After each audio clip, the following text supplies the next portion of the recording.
कुछ महीनों पहले नेपाल के रिमोट एरिया में 9000 फीट ऊंचे पहाड़ की चोटी पर ये हॉस्पिटल कुछ ऐसा दिखता था। इतनी दूर रहने की वजह से इस कम्युनिटी में बिजली नहीं है, मतलब स्थानीय डॉक्टर्स अच्छे मेडिकल इक्विपमेंट तक नहीं पहुंच पाते और अक्सर उन्हें सिर्फ टॉर्च और बहुत ही बेसिक टूल्स का इस्तेमाल करके अंधेरे में सर्जरीज और कॉम्प्लेक्स मेडिकल प्रोसीजर्स परफॉर्म करनी पड़ती हैं। बेहतर देखभाल की जरूरत पड़ने पर एक बेहतर मेडिकल फैसिलिटी तक पहुँचने में घंटों लग सकते हैं। इन प्रॉब्लम्स की वजह से कई मौत और मिसकैरेजेस भी हुए हैं। तो हमारे long term partners gift power, जिनके साथ हम अपने पिछले 3 फिलैंथ्रोपी वीडियोस में काम कर चुके हैं, उन्होंने डैन और डैरेन को इस समस्या का हल ढूंढने में मदद करने के लिए खोलोग्विन की यात्रा पर चलने को कहा, जहां उनका धूमधाम से स्वागत किया गया पृथ्वी पर सबसे खूबसूरत जगहों में से एक में। पहली सुबह डैरेन की मुलाकात संजय नाम की एक स्थानीय गिफ्ट पावर इंजीनियर से हुई, जिसने उसे नीरा के बारे में एक दुखद कहानी सुनाई। उस गांव की एक महिला जिसने ठंड के मौसम में मेडिकल फैसिलिटीज और इक्विपमेंट की कमी के कारण अपने बच्चे को खो दिया था। उसे सबसे करीब के बर्थिंग सेंटर तक बारिश में चल के जाना पड़ता था और क्योंकि बर्थिंग सेंटर दूर था, इसलिए वो सेंटर तक नहीं पहुंच सकी और उसे बच्चे को खोना पड़ा। और सरकारी फंडिंग की कमी के कारण इस अस्पताल को कम से कम 2030 तक बिजली नहीं मिलेगी। अगर अस्पताल अच्छी बर्थिंग फैसिलिटी के साथ चालू होता तो फिर मामला पूरी तरह से अलग होता। डैरेन जानते थे कि हमें जल्दी कुछ करना होगा ताकि ऐसा दोबारा ना हो, तो वो मेलिसा से भी मिले, ग्रीन प्रोग्राम की फाउंडर, जो इस विशाल प्रोजेक्ट को पूरा करने में मदद करने के लिए ढेर सारे स्टूडेंट्स और वॉलंटियर्स को लेकर आई। जब मैं छोटी थी, मैं मलेशिया में अपने परिवार से मिलने गई। वहाँ मैंने पहली बार समंदर देखा और समंदर तट से जुड़ी चट्टानों को देखा और तब मुझे पहली बार यह एहसास हुआ कि अगर हमें लोगों को प्रकृति की खूबसूरती दिखाने का मौका मिले तो ऐसा करके हम उनके अंदर ऐसा भाव जगा सकते हैं कि जिनसे वो भी प्रकृति की रक्षा करना चाहे। तो हमने अनिवार्य रूप से दुनिया भर से ऐसे छात्रों को लिया है जो सच में अच्छा प्रभाव डालने की परवाह करते हैं और आने वाली पीढ़ियों का परिचय दुनिया की खूबसूरती के साथ कराने में सक्षम होना ऐसा तरीका है जो वाकई में दुनिया को बेहतर जगह बना सकता है। संजय और मेलिसा से मिलने के बाद डैरेन काम करने के लिए और भी ज्यादा इंस्पायर्ड हो गए थे। हम सोलर पैनल्स और बैटरीज लगा रहे थे ताकि अस्पताल को बिजली मिल सके। साथ ही इस कम्युनिटी की सेवा के लिए हम उन्हें इक्विपमेंट्स दे रहे थे, जिससे एक सेफ और मॉडर्न बर्थिंग सेंटर बन पाए। ठीक है, हम पहले दिन के लिए तैयार हैं। 3, 2, 1 टीम काम पर लगने के लिए बेहद एक्साइटेड। ये कंप्लीट करने के बाद हम यहाँ पर खोदेंगे। चलो चले।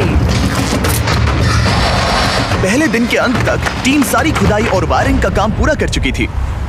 मैं ये बयान नहीं कर पा रहा, लेकिन इस गांव के लोगों के बारे में कुछ तो बात है। उनकी प्रामाणिकता, उनके दोस्तानेपन और उनके खुलेपन ने मुझे कुछ ही दिनों में ऐसा एहसास करवाया जैसे मैं उनके परिवार का ही हिस्सा हूँ। जैसे ही हम इस घर की ओर बढ़े, कोई अंदर भागा और उसने आग जलाई और वहाँ से धुआं निकल रहा था। हमें नहीं पता कि क्या हो रहा है, लेकिन वो हमारे लिए चाय बना रहा था। ये अदरक वाली हिमालयन काली चाय है और मैंने अपनी पूरी जिंदगी में इससे बढ़िया चाय कभी नहीं पी। यही यहाँ की संस्कृति है। ये लोग वाकई में बहुत काइंड और वेलकमिंग है और हम जहाँ भी जाए वो हमारा ख्याल रखना चाहते हैं। उन्होंने हमारे लिए अपने घरों के दरवाजे खुले रखे हैं। इन्होंने हमें रहने के लिए एक कमरा दिया ताकि डैन और मैं यहाँ आराम कर सकें। लेकिन कंस्ट्रक्शन शुरू होने के कुछ ही समय बाद डैन बीमार महसूस करने लगे। मुझे बहुत ज्यादा बीमार महसूस हो रहा है, तो मैं पास ही के अस्पताल में चेकअप करवाने जा रहा हूँ। इसका मतलब वो खुद ही एक्सपीरियंस कर पाएंगे कि इलाज करवाने के लिए इतनी दूर जाना कितना मुश्किल होता है। जैसा कि आप देख सकते हैं, यहाँ पर सब कुछ लॉक्ड है और ये कड़वी सच्चाई है। अगर आप आसपास के किसी गांव में गंभीर रूप से बीमार हैं, तो आपको अपने सबसे नजदीकी हेल्प सेंटर पहुंचने के लिए भी 7 घंटों की यात्रा करनी पड़ेगी। खुशकिस्मती से वहाँ पर एक नर्स थी जो उनका चेकअप कर पाई। ये है कारुना, जो स्थानीय कस्बे खोला गाँव में एक नर्स है। ये मेरी चेकअप करने आई है। लेकिन क्योंकि बिजली नहीं है, इसीलिए वो सिर्फ बेसिक चेकअप ही कर पाई। वो इस नतीजे पर पहुंची कि डैन की तकलीफ है गाठी। हाँ, मुझे गाठी हुआ है, जो एक दुर्लभ नेपाली बीमारी है। दरअसल ये मामूली सर्दी जुकाम है।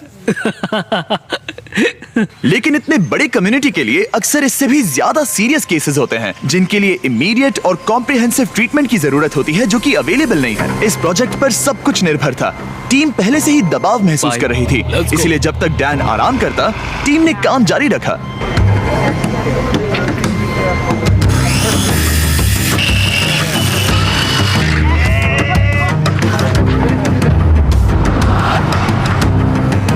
अब जब सपोर्टिंग स्ट्रक्चर तैयार हो गया था, हमने सोलर पैनल्स लगाने शुरू कर दिए थे। संभल के, हाँ, आराम से। टीम की कड़ी मेहनत के कारण हम स्केड्यूल के आगे थे, तो डैरन ने संजय के बारे में और जानने के लिए समय निकाला। जब मैं ऊपरी हिमालय में काम कर रहा था और उपकरणों की मरम्मत कर रहा था, तो हमें पता चला कि इस गांव में बिल्कुल भी बिजली नहीं है। और जब हम यहाँ पहुँचे तो मैंने देखा कि एक बच्चा सोया था और वहाँ एक लकड़ी के बॉक्स में आग लगाई गई थी। और मेरे दिमाग में अचानक आया कि इस तरह के उपकरण हम भी बना सकते हैं। और उसके बाद मैंने यहाँ नेपाल में एक टीम बनाई और फिर हमने एक बेबी वार्मर बनाया, और हम इसे नेपाली में न्यानो न्यानी कहते हैं, जिसका मतलब है एक गर्म बच्चा। न्यानो नानी इतनी सफल हुई कि इसने यूएसए में पीपल्स चॉइस अवार्ड जीता। मुझे लगता है कि ये मेरे लिए एक सपने के सच होने जैसा है, क्योंकि मेरा लक्ष्य इस तरह के वार्मर का निर्माण करना और लोगों को जागरूक करना कि इस तरह के रिमोट एरियाज में हॉस्पिटल्स का क्या महत्व है। सिंपल मेडिकल इक्विपमेंट से जान बच सकती है, ये समझने के बाद डैरन ने 10 और बेबी वार्मर्स खरीदकर संजय को सरप्राइज किया, जिन्हें वो इस तरह के बाकी कम्युनिटीज को डोनेट कर सके। संजय, मैं तुम्हारे पास से 10 और बेबी वार्मर्स खरीदना चाहता हूँ, और तुम इन्हें जिस भी हॉस्पिटल या कम्युनिटी में बांटना चाहते हो वहाँ बांट सकते हो। तुम्हारा बहुत बहुत शुक्रिया डैरन, ये मेरे और मेरी टीम के लिए बहुत मायने रखता है। Thank you so much. सिर्फ एक दिन बचा था, हम कंस्ट्रक्शन पूरा करने के बहुत करीब थे और पूरी टीम आखिरी सोलर पैनल पर साइन करने के लिए एक साथ आई।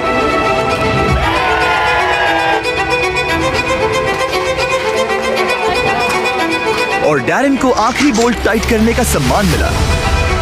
हमने मिलकर बिना बिजली वाली इस टूटी हुई बिल्डिंग को पूरी तरह से एक अस्पताल में बदल दिया, जो इस कम्युनिटी के 16,000 से अधिक लोगों की सेवा करेगा। मैं इस बात का बहुत आभारी हूँ कि हम यहाँ आ पाए और उन्हें एक उपहार दे पाए, जो इन लोगों के लिए और आने वाली इनकी पीढ़ियों के लिए एक सार्थक बदलाव लाएगा। अब रात होने के करीब है और समुदाय को सरप्राइज करने का समय आ गया है। मुझसे और इंतजार नहीं हो रहा।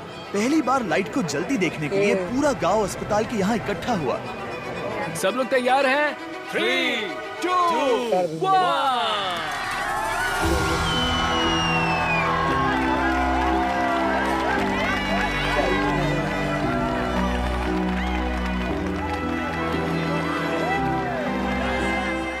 किसी कम्युनिटी में पहली बार रोशनी जलते देखना एक बहुत ही खूबसूरत एहसास है, और इससे इस समुदाय के साथ शेयर करने में मुझे बहुत अच्छा लगा। अगली सुबह संजय ने नीरा को वापस अस्पताल बुलाया ताकि वो उसे अपने बेबी वार्मर्स के साथ सभी नए इक्विपमेंट्स भी दिखा सके। आज उसके अंदर एक उम्मीद जागेगी कि जिस दौर से वो गुजरी, उससे किसी और को कभी गुजरना नहीं पड़ेगा। वो इस बर्थिंग फैसिलिटी के लिए बहुत खुश है।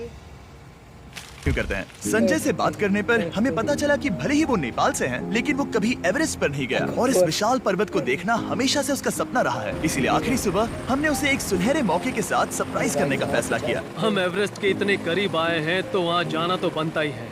हम संजय को एवरेस्ट पर वहाँ तक ले गए जहाँ तक हेलीकॉप्टर हमें ले जा सकता है। हवा की कमी के कारण डैरन, डैन और संजय वहाँ सिर्फ 2 मिनट ही बिता सके, क्योंकि उसके बाद उन्हें ऑक्सीजन की कमी से हाइपोक्सिया हो सकता था।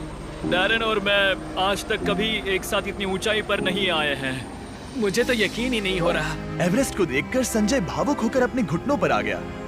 मैं बहुत खुश हूँ। यहाँ आना मेरे लिए एक सपने की तरह था। और एक बार फिर से मैं हमारे पार्टनर्स गिव पावर और ग्रीन प्रोग्राम को ये सब के लिए शुक्रिया करना चाहूंगा। ऑब्वियसली ये प्रोजेक्ट बनाने में बहुत मेहनत लगी, तो अगर आपको इसके बारे में और जानना है तो डैन ने इसका बिहाइंड द सीन्स वीडियो बनाया है, जिसका लिंक डिस्क्रिप्शन में मिल जाएगा।